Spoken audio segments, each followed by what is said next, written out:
Hello case. അപ്പം ഇന്ന് ഞാൻ ഒരു ഡൗട്ടായിട്ടാണ് വന്നേക്കുന്നത് കേട്ടോ. അറിയാവുന്നവരെന്തായാലും മസ്റ്റായിട്ടും ഇത് ചെയ്യേണ്ടതാണ്, കമൻറ്റ് ചെയ്യണം. അല്ലെങ്കിൽ അറിയാവുന്ന ആൾക്കാരുണ്ടെങ്കിൽ അവർക്ക് ഷെയർ ചെയ്ത് കൊടുത്തിട്ടൊന്ന് ചോദിക്കുക. എന്നാ വെച്ചാൽ ഈ ലവ് ബേഡ്സിനെ കുറിച്ച് എനിക്കൊരു ഒന്നും അറിയത്തില്ല. കാരണം എന്ന് വെച്ചാൽ ഇപ്പോൾ 2 ദിവസം കൂട്ടി കയറുന്നുണ്ട്. ഈ ഒരു കമ്പി കണവനാക്ക് തൂക്കിട്ടുന്നൊരു കമ്പിയായിരുന്നു ഇത്. അപ്പം അത് കുത്തി വലിച്ചുകൊണ്ടൊക്കെ പോകുന്നുണ്ട്. അത് അങ്ങനെ ഉള്ളതാണോ അതോ എന്തിനും അതിൻ്റെ കൂടിനകത്ത് വെച്ച് കൊടുക്കണമെന്നൊന്നും എനിക്കറിയത്തില്ല. അതൊന്നും അറിയാൻ വേണ്ടിയിട്ടായിരുന്നു ഗീസ്. അപ്പോൾ അതറിയാവുന്നവരെന്തായാലും ജസ്റ്റ് ഒന്ന് കമൻറ്റ് ചെയ്തേക്കണം കേട്ടോ. പിന്നെ നമ്മുടെ മീൻകുട്ടന്മാരെല്ലാം നല്ല ഹാപ്പിയൊക്കെ ഇട്ടിരിക്കുന്നു.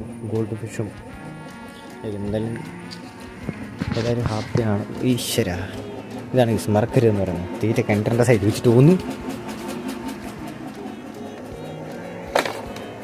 അപ്പോൾ എന്തായാലും ഇന്നത്തെ ഒരു ഇത്രേ ഉള്ളൂ. എല്ലാവരും ഒന്ന് സബ്സ്ക്രൈബ് ചെയ്തേക്കുക, സപ്പോർട്ട് ചെയ്യുക, ലൈക്ക് ചെയ്തേക്കുക. Okay, by.